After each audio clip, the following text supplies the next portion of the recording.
everybody, welcome back to another episode of We Are Feel. I hope you have had a good start to your month. This is week 2. Yep, and it's Women Month. I know. Everywhere you go, Women's Month. But I think it's just an important reminder to celebrate the women in your life. But before we get started, please remember to subscribe, hit the notification bell across any platform that you're using to listen to us from, or YouTube if you're watching us. Please make sure that you subscribe, follow up with our content, make sure you share, you sambaza, yeah, whatever, to all your network, to your friends. And if you would like us to touch on a specific topic, please do let us know. Our DMs are open. You can follow me on Mwihaki_Wamboi and at Slayer Kigondo. Yes, or Kigondo there. Or you can also hit us up on our DMs on we_r_feel across any social media platform. And before we get started, how are you doing? I'm good. I'm doing really well today. I'm shooting this. When it's being released, you don't know. Yeah. So I'm doing really well. I think as you said, it's a month of celebrating women, not just men celebrating women, but also women celebrating women, because this stage or whatever we are trying to the theme is embrace equality or embrace equity, sorry. And it's not just one gender that's working towards embracing equity, it's everyone in society. We're all working towards embracing equity, making sure that we are giving not similar opportunities, but being able to balance, however that balance would look like, and being able to provide opportunities for more women. We're still having gaps in the workforce, still having gaps even in terms of investments and women businesses being funded. And when we work together, as you've seen, we have had, if you see like companies that have elevated women, they're also getting, they're also increasing in terms of profits. There's operation efficiency. So women being given opportunities not just because they are women, it's because we also can be able to think, be creative, be innovative, and be like as skilled as just any other person would be. So so make sure you embrace equity wherever you go. Make sure if you see there's an opportunity that you'd give and you'd want to balance out your team, can give it to a woman, and not because she's just a woman, but because she's skilled at what she does, and also for us women to uplift each other. I wanted to share something that I read today, but in Nona and Kama take off the episode because it has nothing problem. to do with I also had something I was thinking about, but that no relation to the episode whatsoever. But anyway, because you're figuring it out, this is the confusion sometimes. We are figuring out this episode. Yes. So I read in the morning. I was finishing up on Lenin. And Cheryl, she indicates why, when people say women don't support each other, women are the ones who bring each other down.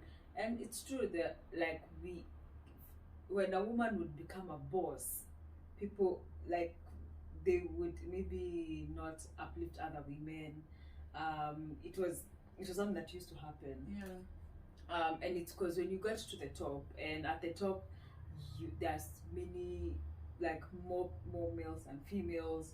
So sometimes what do? You join them. Like if you can't beat them, join them, right? And so that you are accommodated, or you're embraced into that leadership.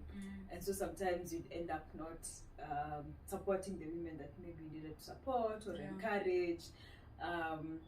But right now, because you're having more women who are in leadership positions, or who are being given more opportunities, we are in a better place to support each other now. Because now it's not about conforming, it's that now we actually many of us who are in those positions to be able to uplift the other women.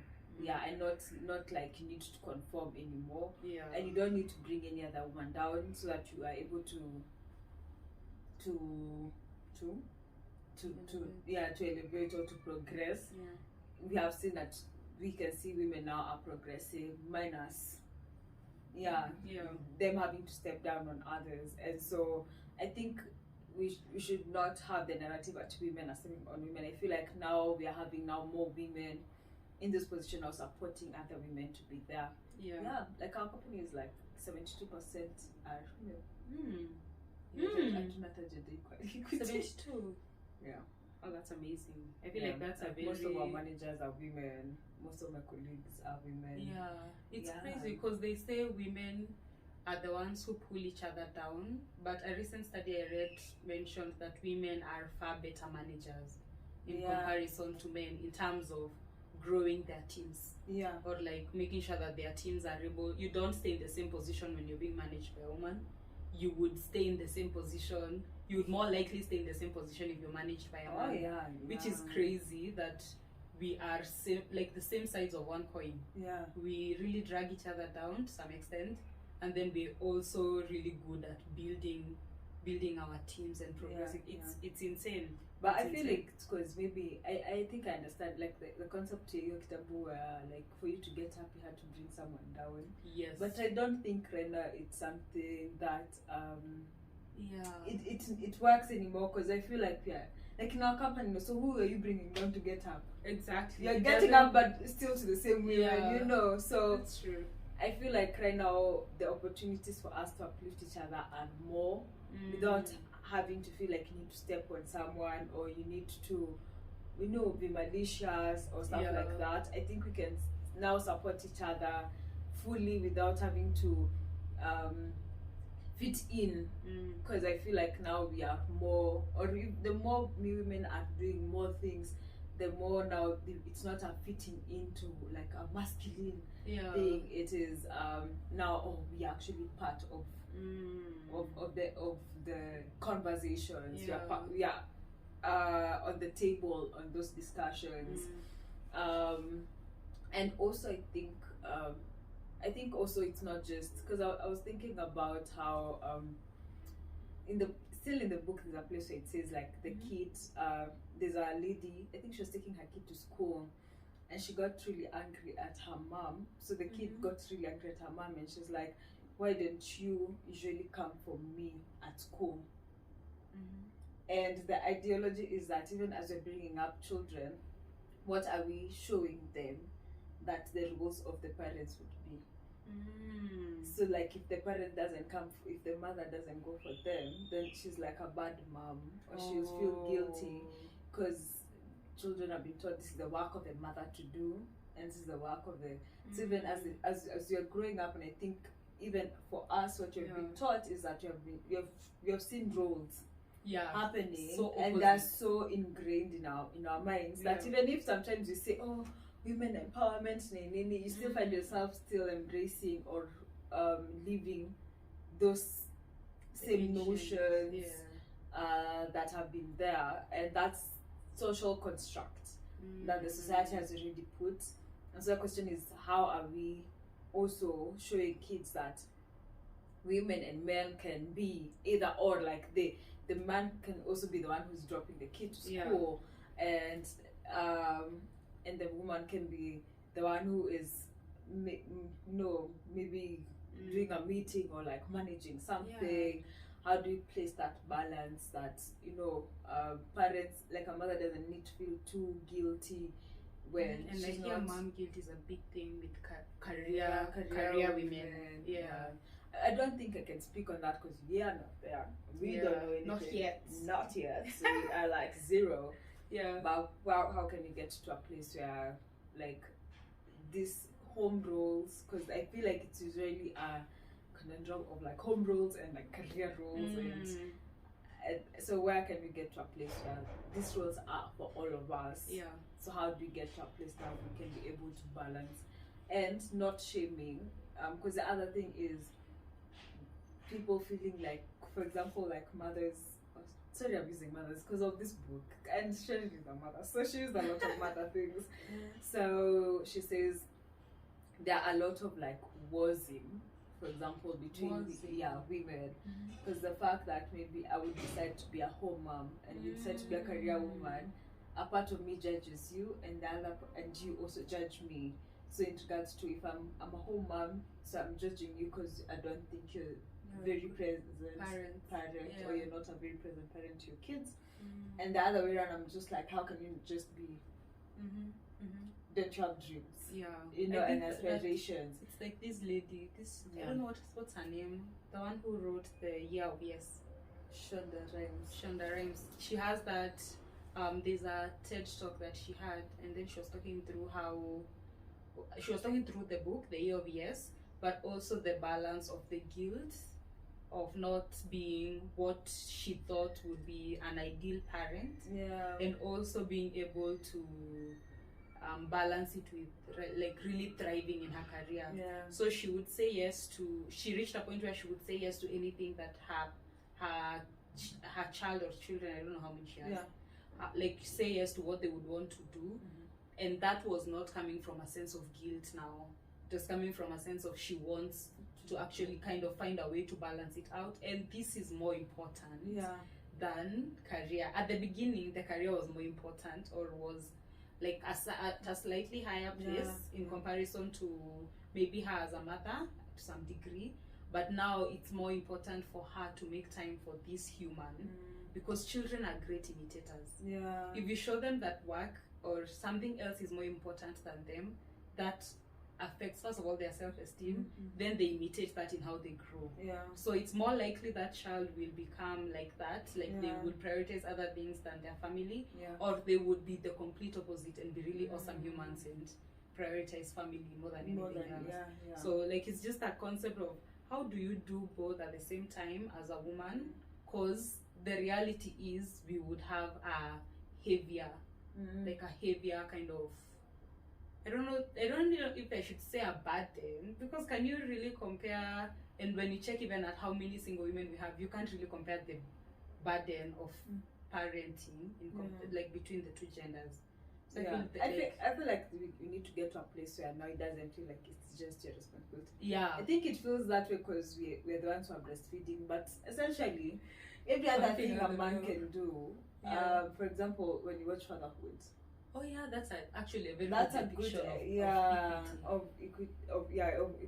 equity. And the kid didn't have a mom, and the kid grew up to be really like a sensible young lady. It's also because we have seen or we have been taught like it has to be a lot on us. But I also understand like some of these things are like I think emotional. I don't know. I think naturally, because we have not seen it growing up. Like me, my mom has not been that kind of hands-on mom. My mom has been there. For me, I would like now from the social constraints that I've grown up seeing outside home, my mom hasn't been an ideal mom. My mom has been more of a dad. You know, based on how society would view it. She's been my father more than my mother. Right now is when I'm getting a sense of, okay, she was my mother in the way she knew motherhood.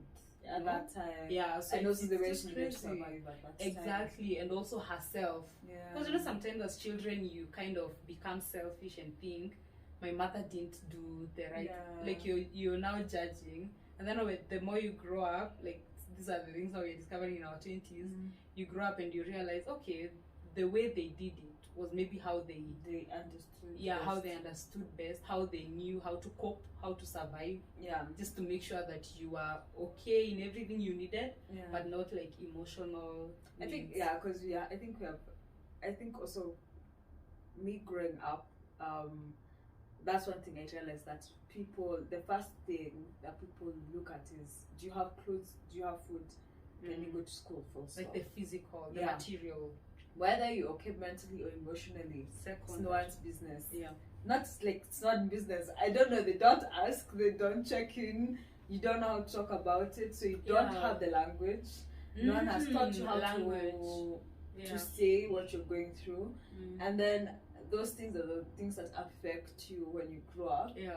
Then you'd feel like they never took care of you, and sometimes you feel too guilty to say that you never took care of us. But then what is deemed as taking care of you, they did. They would say they gave you this, what more did you want? And that's usually a question.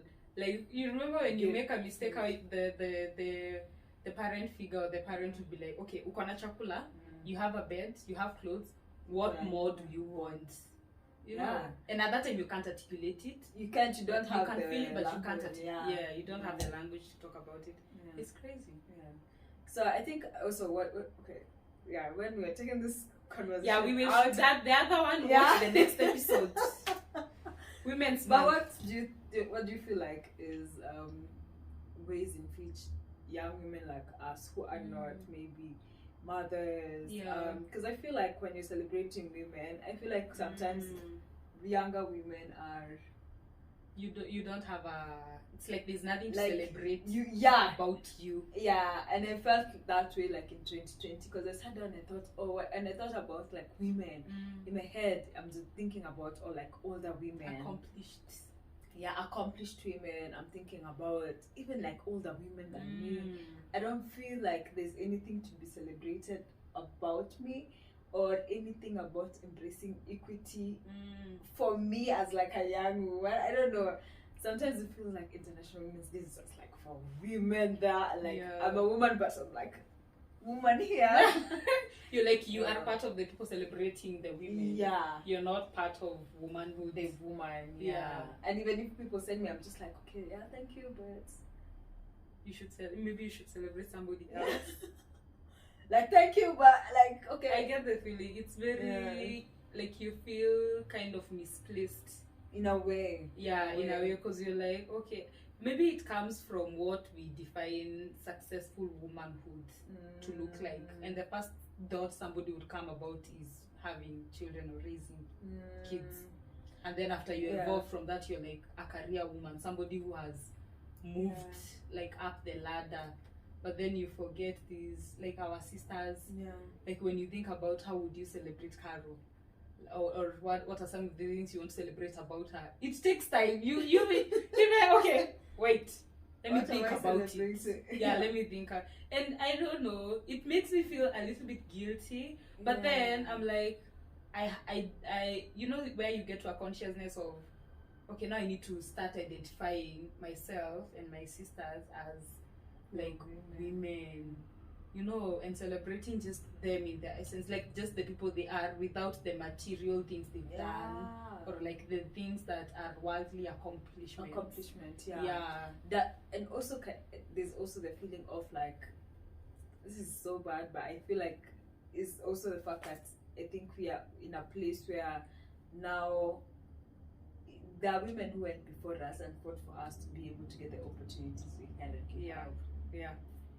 Like Wangari Maathai and the women who like had to go to work and like find their way in and now make it louder. And so for us in this generation, I'm not saying we're having it easy. I've dealt with someone that I felt looked down upon because I was a woman, but in a way it's not as difficult as it would have been, or as you saw Kitambo. Or as I've read or I've heard people talk about. And maybe sometimes we feel like there are people who have fought harder fights than us, and so maybe we need to celebrate them more. Maybe it can be a balance, because it's hard to compare. You remember when I was telling you about Njinga, the lady, the Queens of Africa series? It's hard to compare what she did and what I've done. And the struggles I'm fighting, comparing them to the struggles she fought. But this woman started fighting when she was young, and you only saw the magnitude of her fights and her victories when she was in her 60s, in her 70s, when she secured her kingdom in her 60s. So I feel like that also gives us a sense of, yes, they did really huge things, but they also did them within a long period of time. So even if I should not like even right now, if I'm feeling like, okay, Rita, what are we celebrating on Wednesday about yourself? You know, like when I'm thinking about that, then I'm like, okay, maybe it will be when it's now a culmination of more things, I will feel more worthy. But right now, I can at least celebrate some of the things that are in my essence. I'm not now looking at the big things that I've done, which is in a way very humbling, because it makes you appreciate the process rather than try to look for small things and escalate them just for you to feel. Yeah. But I think women should be celebrated, like Yeah, whether you're across young board. or you're I think just you being a woman, Mm. there's a lot that you go through emotionally and mentally and Body-wise. you know, and not just career wise, because you know, Yeah. embracing equity is just like across board. The Mm. freedom of expression, like, do you feel as a woman you have a, where you are, you have safe spaces to be comfortable to speak Yeah. without someone telling you you're too emotional, you're too moody, or Mhm. you know, all those things. Tell Are me about you it. being created for like spaces where you can just exist without feeling like you need to be different? Are you in space? Are you putting yourself in spaces where you feel strong enough to take that step forward? Yeah. Because I feel a lot of us, these young women, we really suffer from imposter syndrome. Oh, I don't know it's if it's huge. suffering. I don't know if it's suffering. I think Suffering it's feels like a disease, but it eats away. It yeah, really eats and away. I think that's one thing that I feel, if you're a young woman and you're going in for it, like for opportunities, doing what you love, I think celebrate the fact that you have the courage to go forward, and your imposter syndrome, like you feeling like you're not good enough, has not pulled you back. Can I tell you something I learned? Yes, on Saturday when I met with a friend of mine, and then he was telling me about a colleague. I had no idea. A colleague, a lady, and some of the projects we do at work are based on data we collect throughout the whole year. So apparently this lady went into, she's a data scientist stroke data analyst. So she created something, I don't know how to call it, you know, these tech jargons, the way they're huge.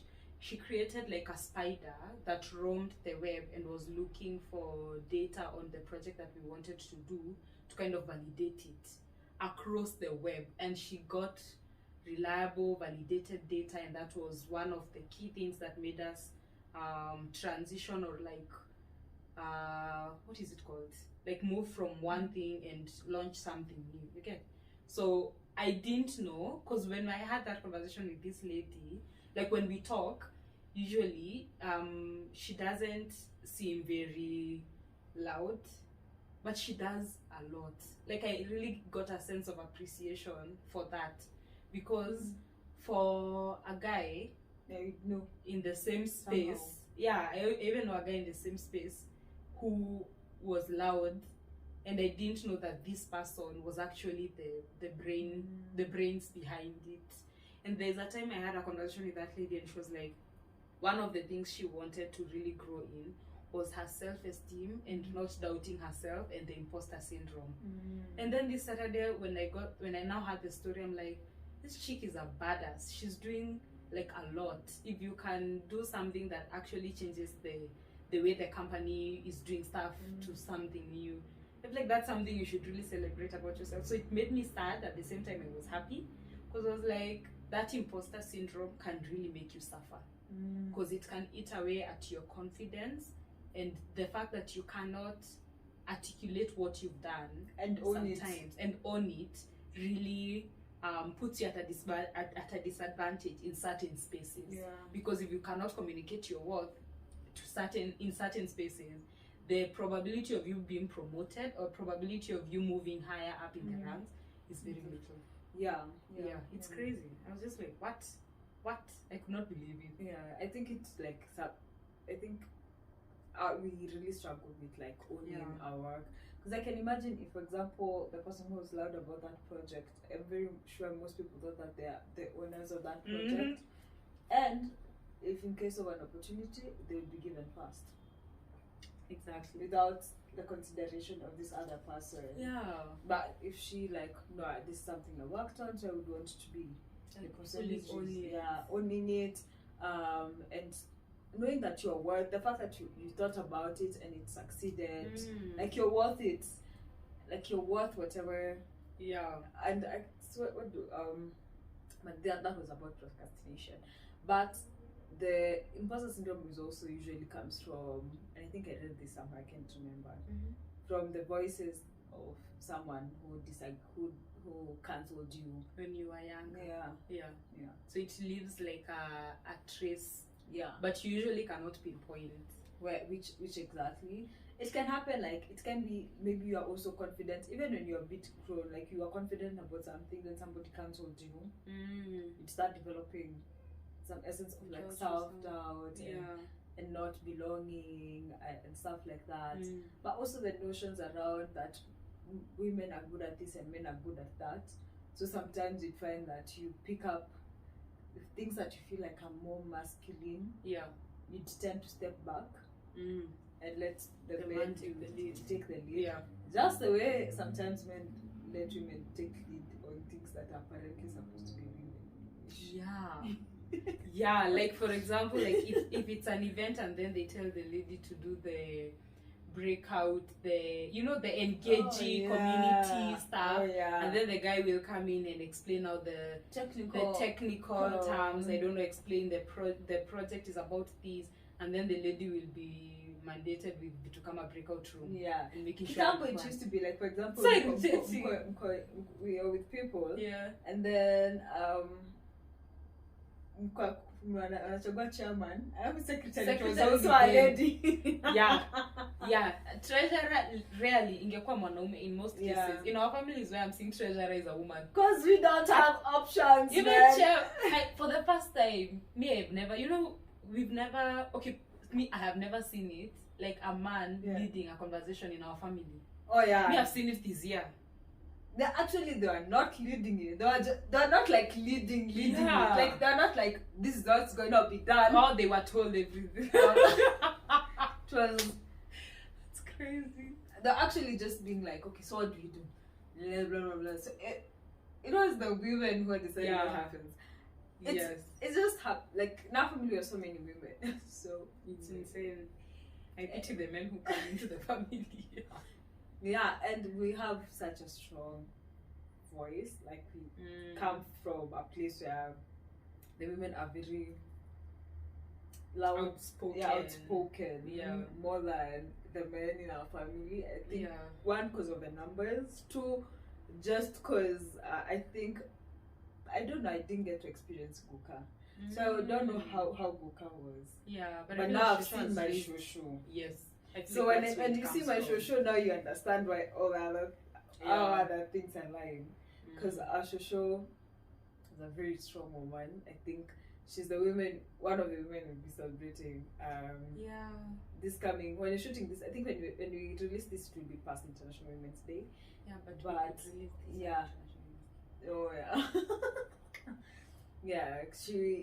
She was a very strong woman, I think, and she had like her things well put together, and also how she held together the family. So I think she's one of the women that we celebrate. I think she has had quite a huge impact, and I think I'm feeling her impact more now. But just of how she, planned everything. I think for me also my mom.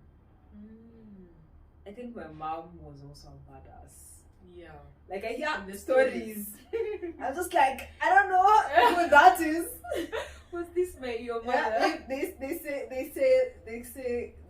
my sister, the younger sister, and my older sister are like my mom. If that was my mom, then I did not experience that much of. I'm living it through my sisters. I'm living it through my sisters. After how they say the first child is like a pancake. It's like the first kid is like the first pancake you ever learn how to cook. The one that never it comes out funny. Nearly always your first pancake will always be like it comes out wonky and stuff, but then the second pancake, the third one is usually better.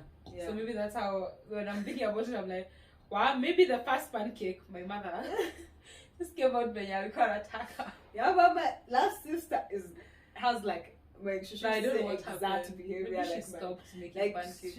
My younger sister would do something, and my shosho would be like, "That's my mom."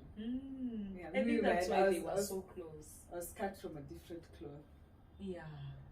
So weird. But I think that's why they were very close. Who? Shoshi. And my sister. She could see a lot of her. My mom in her. Yeah. I think my mom was also quite a balance. I think she was a businesswoman. Mm. Most of women in our family are business women. Yeah, I think we can count how many are them. I think most of us were Actually, employed. it's the younger Guys. Yeah. The other guys are no matter they put meetings any day of the week. Yeah, because they can miss work. It's a struggle, but I think that's really something to really appreciate, like about them, because that sets the precedence of you cannot just have one thing. Yeah, you need to make have, sure more things for you. Yeah, and look out for your family long term. Yeah, you're not just looking at short term stuff. Which is something Shosh did really well. Yeah. It was like a long term game for her. So I think for my mom, I think she was a strong woman. Very independent, very beautiful. Oh, shape. Yeah, conscious shape was just like, you know. Yeah, so I think she's one of the women I celebrate. I wish I had more time with her. I think I would have learned a lot. But for the little time that I had with her, I felt like she was such a pleasant parent. For me, I think my sister might not, my younger sister might not, fully relate. But for me, I feel like all the things I remember about her was she was present. Like I didn't feel like she was not present. Yeah. And it's so hard to reconcile that is my mom's mother.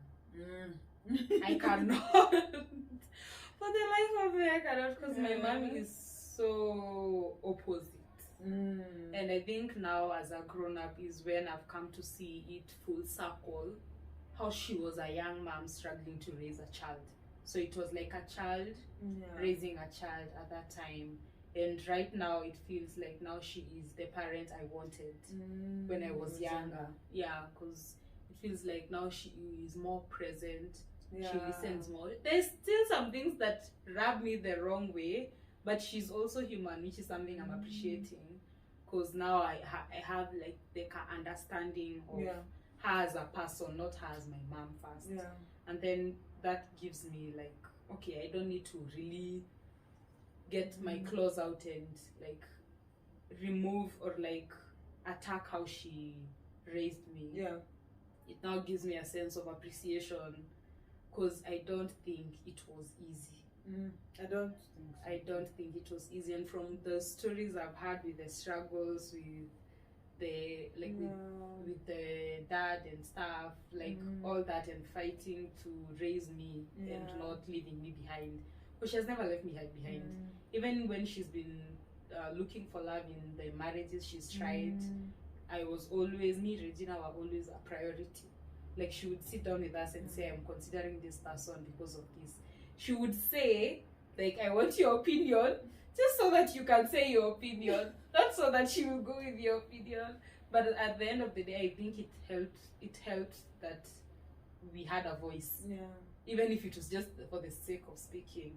So I think in that way, I would also appreciate or celebrate her as an individual woman who has really done her best to raise us. And the people, and even after your mom left, I think she has tried to kind of be an umbrella for the family, which I think is something that I am not sure a lot of people would be able to do, because I'm not thinking it's easy.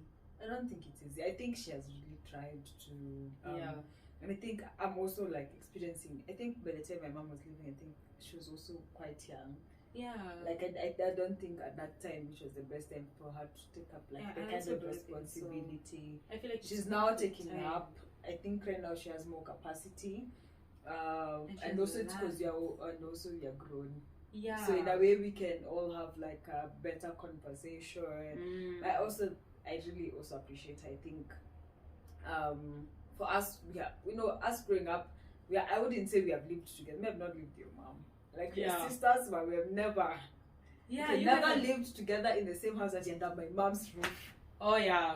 No. So we were talking kitambo. Like for me, when I think about it, she's like, my mom was pregnant with me. Well, you know our family dynamics. Welcome to the boys. I know it's weird. You will understand. And 1,000 more episodes. Because the same thing, like Ruby right now. Oh yeah, she's. You didn't say you've lived with her in the same house in a way. Yeah. Like maybe we used to live with your mom like when I was like 2 years. But the same thing with Ruby. Like Ruby, when she's growing up, she used to come to your place. Yeah, and that's one like of the things that really breaks my heart, that we've not grown up together. Yeah, but also the age difference. It's cannot insane. allow. I'm like, should I be having a child, or should you, mother, be having a child? Who should be having a child? Let's discuss. It's so crazy. Like now, if you got a child, that would be like Ruby's. It's weird. I can't. I'm like, like, now it's weird. But it's me and you. I need to give it space. I'm like, this is the reason I cannot have children right now. No, you should. Wait, no. So that Ruby has someone like me and you.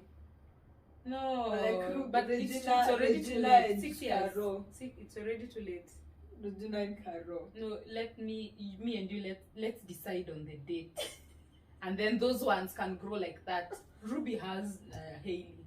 Oh. They're good. I don't know when they will spend time together, but they're good. That one is sorted. Anyway, yeah. So, I don't know, just...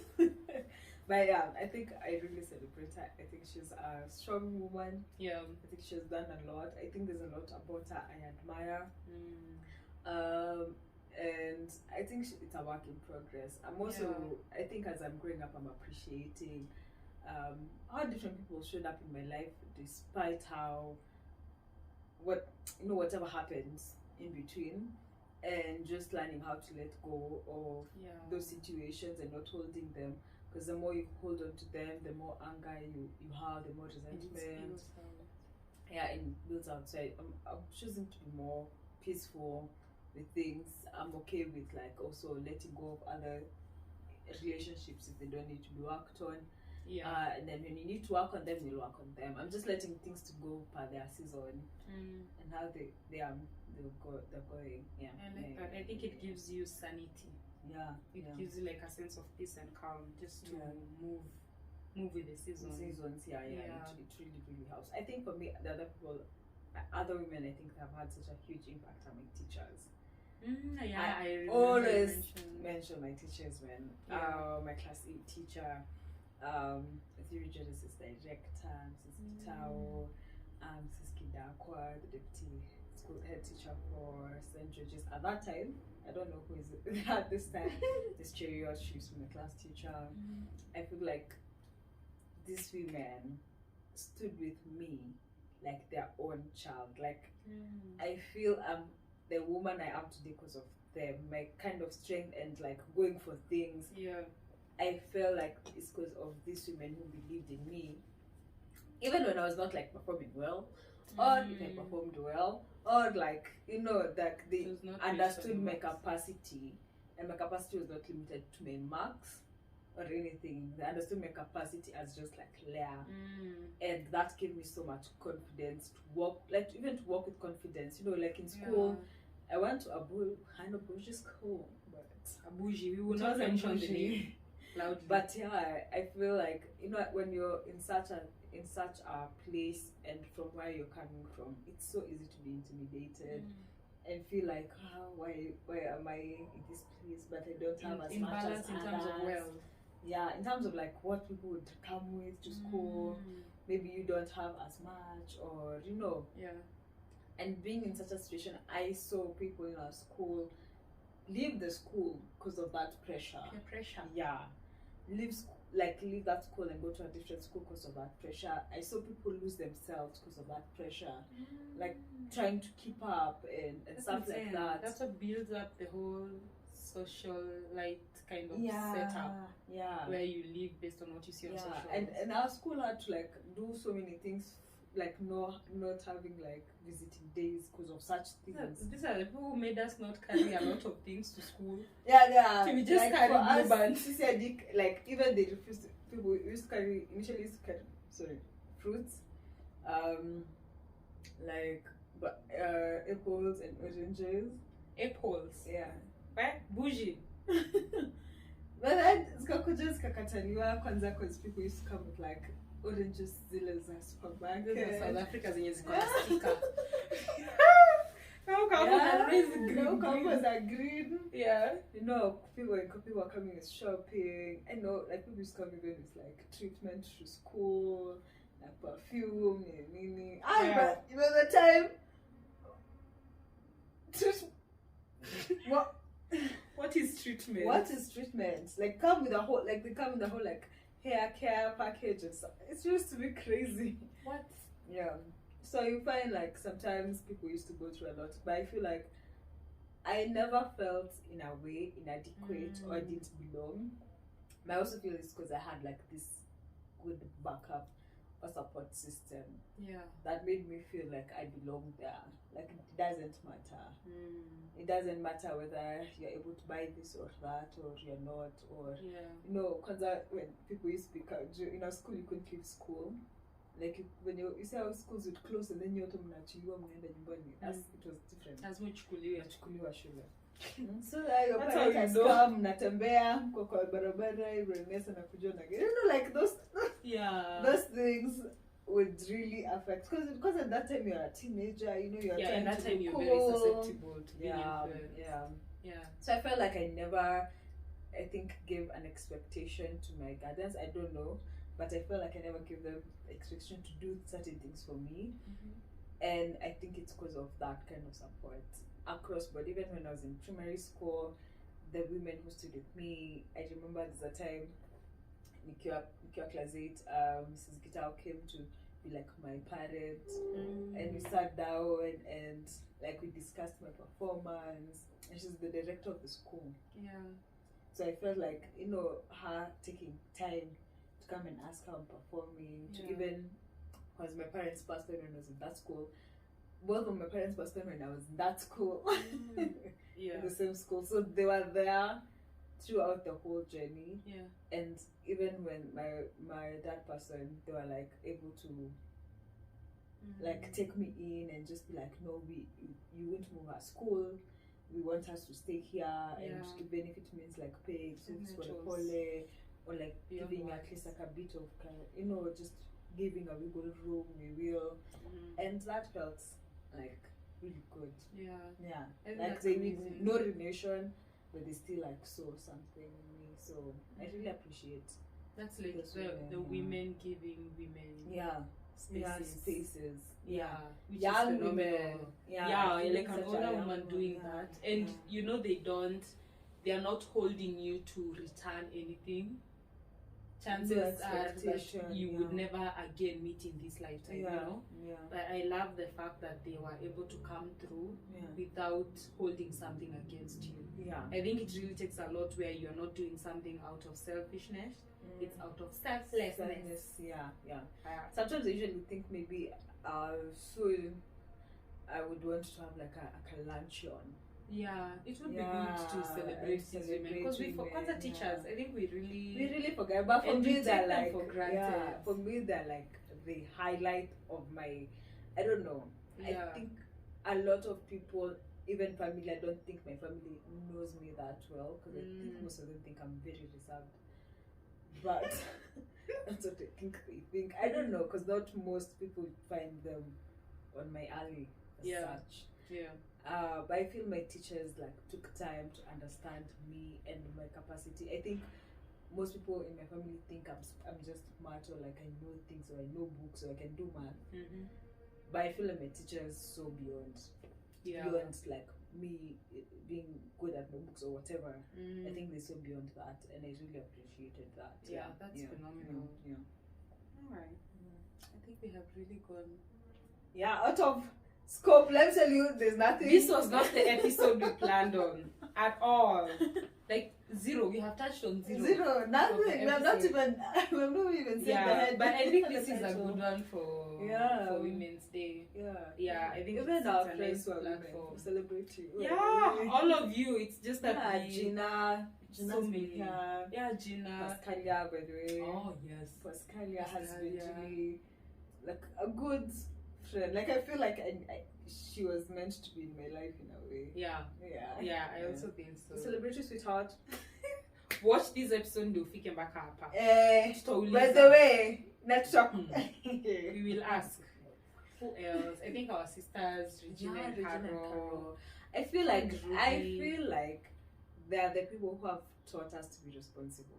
I also We think so. needed to be responsible because of them. I also feel like the sense of, I've seen Lydia and her sister, like the relationship they have, and that's something I would want to really have with my sister, because I feel like we have a space, but we are also close in a sense. But I think I would want to kind of work on that healthy version of a relationship and conversing, having honest conversations. So that's something I appreciate, the fact that we are kind of moving in a space that looks like that. It is taking years, but I feel it's well worth it. Yeah. It's well worth it. So I really appreciate you to figure each other out. Like, also like we are knowing herself, and we are also trying to know each other, like the way we are now as adults. Yeah. Because there's the way you know each other when you guys are growing up, and that one you take for granted because you're young. You're like, oh, but right now it's a space where both individuals. You're both. I can't treat her as a child now. We are now coming to have a conversation about stuff. I'm not coming to tell her to do stuff. Yeah. So when she's asking about something, I'm like, what had you decided to do? And then I tell her, in my opinion, this is what I think. And then, so I feel like that appreciation, it's really nice to appreciate now ourselves as grown-ups, as adults, and associating with our sisters now as adults. For me, it had, I had to, I don't have an option. Yeah, I have to treat my sister as an adult. She's like a full adult. She's a full adult. Like, she's a full adult. I don't know if do you think us we are half adults? We are like half adult. We are almost there. We are not there yet. Anyway, I don't know. I feel like they made us, not even just right now, but also growing up, we've had to take care of them. And we were always put at a position where everybody was like, have you talked to your sister? Why is she behaving like this? And you are already you did not behave like this. Why is she behaving like this? I feel like it really forced us to grow up. Which is a good bad thing. Because it has really affected the way sometimes they see us, because they feel like we might not understand where they're coming from, because we seem too serious or too focused. Which is funny, because the other day my sister said something, I felt like I would hit her. I'm not violent. I was just like, what the hell? She said something about you. Yeah. It was just like, I'm too focused. She told you that? Yeah. So, I wouldn't say what she said, because it's so embarrassing.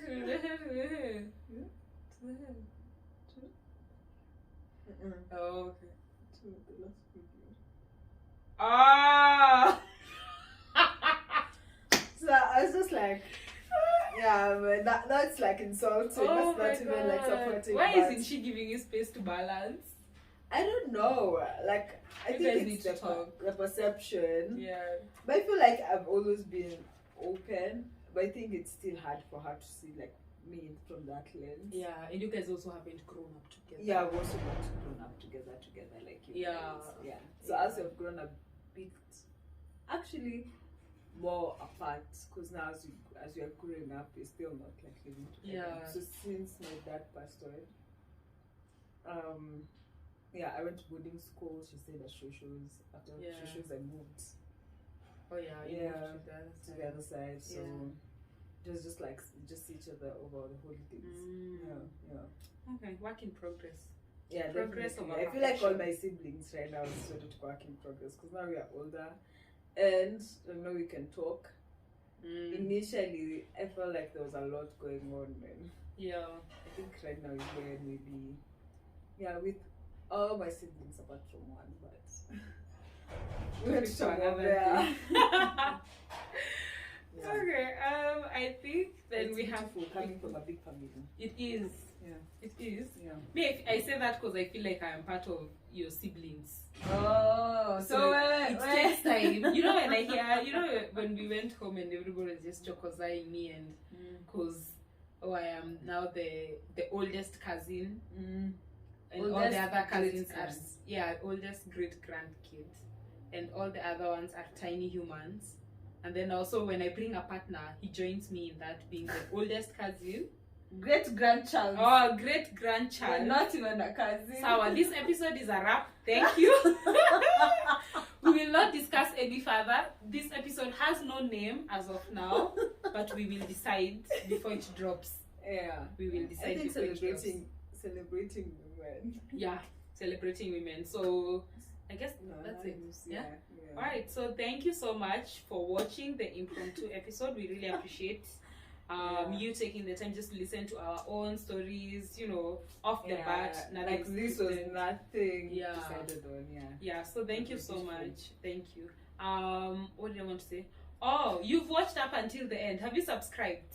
Please subscribe Apo Chini before I start shrubbing this word. And then if you're listening to us on any audio platform, please hit that plus button. Follow us, follow us. Notification bell. Yes, and the notification bell, so that anytime we release a new episode, inaanza to auto download kwa simu yako. Ndio? Yeah, and you're notified with and Spotify. Yeah, you can Spotify. Right, so thank you for watching. Follow us on we_r_fio across our social media platforms, and let us try this again. Follow you at Kigondulea. Yes, that is correct. Then follow me at Muhaki_boy, and we will see you on the next episode. Bye bye.